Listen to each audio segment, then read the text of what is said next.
छा तव्हां ॼाणो था त हर 100 ॿारनि मां लॻभॻि हिकु ॿार ऑटिज़म खां मुतासिर थी सघे थो।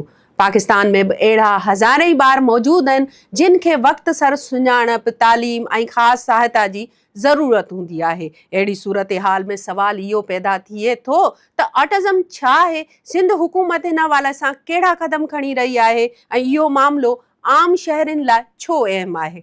अचो त पहिरीं सम्झूं था त ऑटिज़म छा आहे। माहिरनि मुताबिक़ ऑटिज़म दिमाग़ जी वाध वीज सां लाॻापियल हिकु हालत आहे। इन जे करे के ॿाहिरि जी सिखणु, ॻाल्हाइणु, समाजी लाॻापा क़ाइमु करणु ऐं पंहिंजे चौधारी माहौल खे सम्झण जो अंदाज़ ऐं ॿियनि खां मुख़्तलिफ़ थी सघे थो। कुझु ॿार देरि सां ॻाल्हाइणु शुरू कंदा आहिनि, कुझु ॿियनि माण्हुनि सां घटि मेल जोल रखंदा आहिनि ऐं जॾहिं त कुझु तेज़ आवाज़, रोशनी या हुजूम खां ग़ैर मामूली तौर ते मुतासिर थींदा आहिनि। छाकाणि त ऑटिज़म सां मुतासिर फ़र्द जूं ज़रूरतूं ऐं सलाहियतूं मुख़्तलिफ़ हूंदियूं आहिनि, तंहिं करे उनखे स्पेक्ट्रम चयो वेंदो आहे।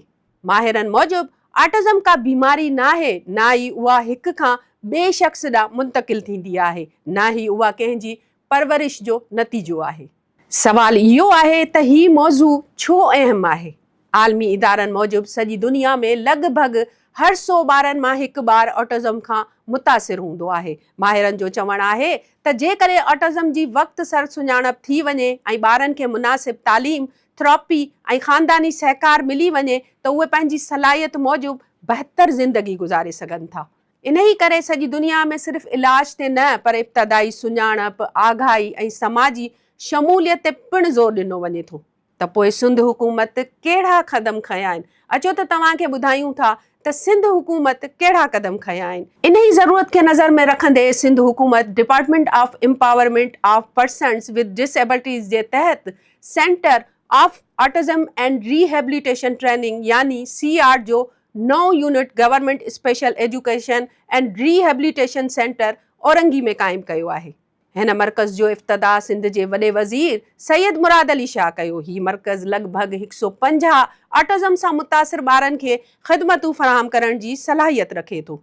हिते नफ़्सियाती जाइज़ो, बिहेवियर थेरेपी, स्पीच ऐं communication programme, sensory integration, physiotherapy, life skills, computer ऐं वोकेशनल ट्रेनिंग सां गॾु आर्ट, म्यूज़िक ऐं रांदियुनि जूं सरगर्मियूं पिणु फ़राहम कयूं वञनि थियूं।